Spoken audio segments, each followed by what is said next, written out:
Que bom que você apertou o play desse vídeo. Seja bem-vindo a mais um vídeo do meu canal. Quero compartilhar uma palavra do Senhor com você neste dia. E que essa palavra possa abençoar todo o seu dia em nome de Jesus. Amém? Vamos ler a palavra de Deus? A palavra do Senhor se encontra lá no segundo livro dos reis de Israel, capítulo 7, versículo 9, parte A apenas. Nos diz: mas então disseram: nós não estamos agindo bem, temos boas notícias e não devíamos ficar calados. Deixa eu te falar uma coisa. Deixa eu falar um pouco da história desses homens. São 4 homens leprosos que estão do lado de fora dos portões da cidade. São 4 homens leprosos que, segundo o livro de Levítico, capítulo 13, vem nos dizendo que esses homens, ou aquele que tivesse uma doença de pele, deveria estar do lado de fora da cidade. Seriam pessoas que estariam excluídas, não poderiam ter contato com outras pessoas. Esse é o pano de fundo que cerca a história destes 4 homens que estão com uma doença na sua pele, estão excluídos, estão no lado de fora dos portões da cidade de Samaria. Pois bem, só que estes 4 homens, eles têm uma atitude entre eles que me chama a atenção. Que atitude é essa? Vamos ler? Eles disseram uns aos outros: por que ficamos aqui sentados esperando a morte? Não vale a pena entrar na cidade, porque lá iríamos morrer de fome. Mas se ficarmos aqui, também morreremos. Vamos então para o acampamento dos sírios. Se eles nos deixarem viver, ficaremos vivos. Se nos matarem, bem, nós vamos morrer de qualquer jeito. A situação desses homens não é uma situação favorável, é uma situação desfavorável. Só que essa atitude deles, essa atitude que eles conversam entre si, mexeu comigo e me chamou muita atenção. Ou seja, eles não têm nada a perder. Eles têm a doença de pele, já estão exclusos da sociedade, estão do lado de fora da cidade. E eles falam entre si: não é bom que fiquemos aqui sentados esperando a morte. Se entrarmos na cidade, nós poderíamos morrer, mas se ficarmos aqui, também morreremos. Vamos então ao acampamento dos sírios. Se eles nos deixarem viver, ficaremos vivos. Se nos matarem, bem, nós vamos morrer de qualquer jeito mesmo. Então essa era a situação deles. Eu quero que você se atente a isso aqui. A atitude desses homens me ensina algumas verdades. Primeiro, estamos vivendo um período de caos. Estamos vivendo um período de desespero. Estamos vivendo um período onde as notícias que surgem são notícias desastrosas todos os dias. Só que você acha que para esses homens estava fácil? Não, estava difícil também.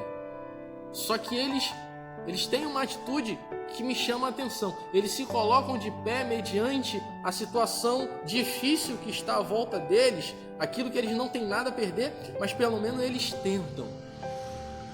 Eles tentam. Vamos ao acampamento dos sírios. Se morrermos, tudo bem. Mas se ficarmos aqui também nós vamos morrer, então vamos lá.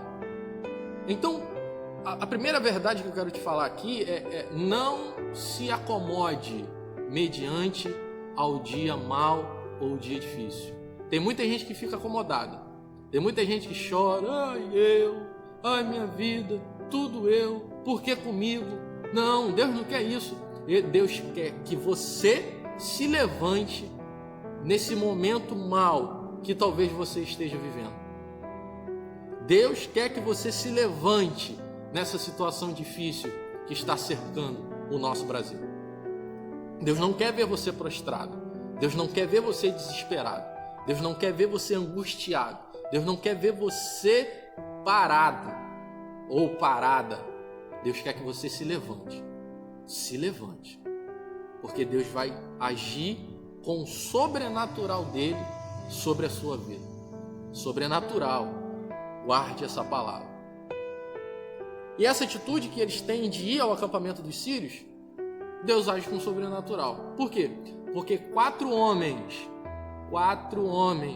estão indo ao acampamento dos sírios e Deus dá um grande livramento para eles, age com o sobrenatural. Os sírios que estavam em seu acampamento ouvem como se fosse barulhos de carros preparados para a guerra, como um exército com cavalos e carros de guerra.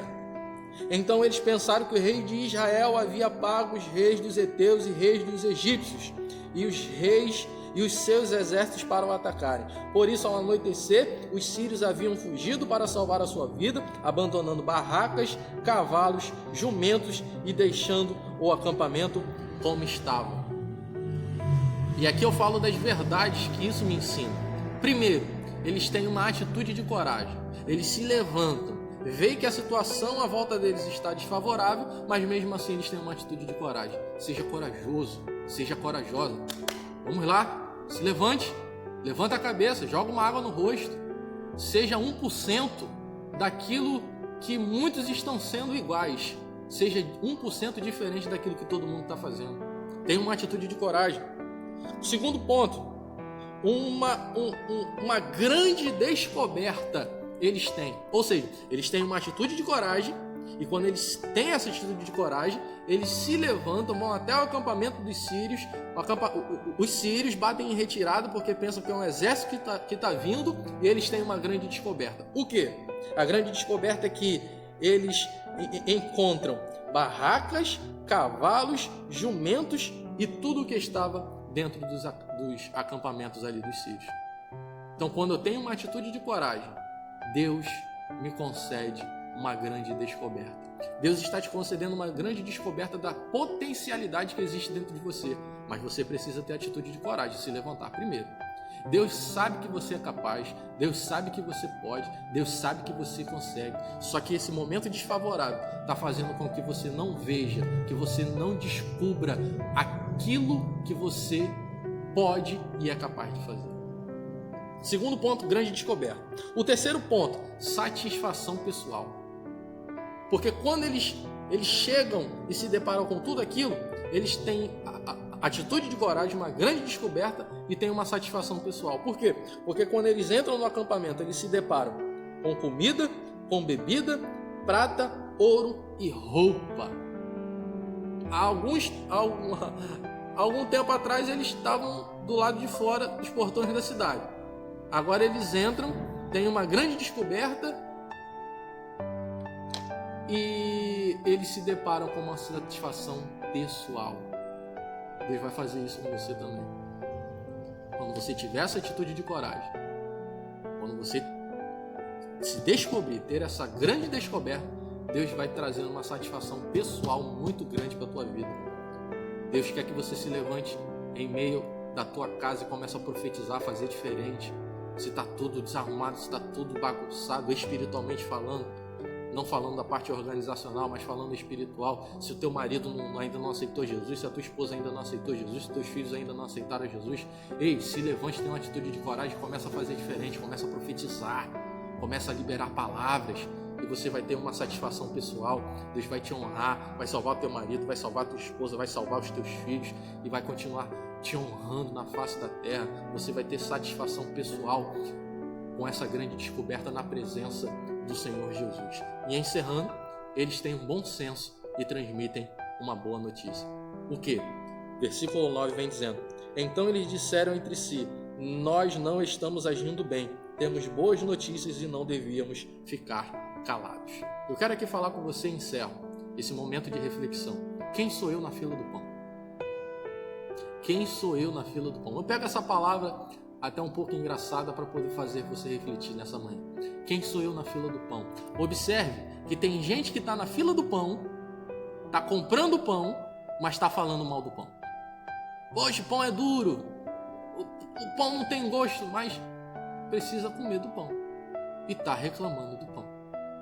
Quem sou eu na fila do pão? Eu sou aquele que transmito boas notícias ou sou aquele que transmito más notícias? Observe, eu faço aqui uma reflexão também dentro do templo, dentro das nossas igrejas. É um momento que nós não estamos dentro das nossas igrejas, mas estamos sendo igreja fora da igreja. Só que tem gente que dentro da igreja, está dentro da casa do pão, está sentado na fila do pão e está reclamando do pão que está recebendo. Eu não posso ser aquele que compartilhe mais notícias. Eu preciso ser aquele que compartilhe boas notícias. De mais notícias, a mídia já está transmitindo. De mais notícias, já tem muita gente falando aí desesperado. De mais notícias, o mundo já encarrega de transmitir. Mas eu, como salvo, lavado e remido do Senhor, dos meus lábios, só precisa sair boas notícias. Quem é você na fila do pão? Aquele que transmite má notícia ou aquele que transmite boa notícia?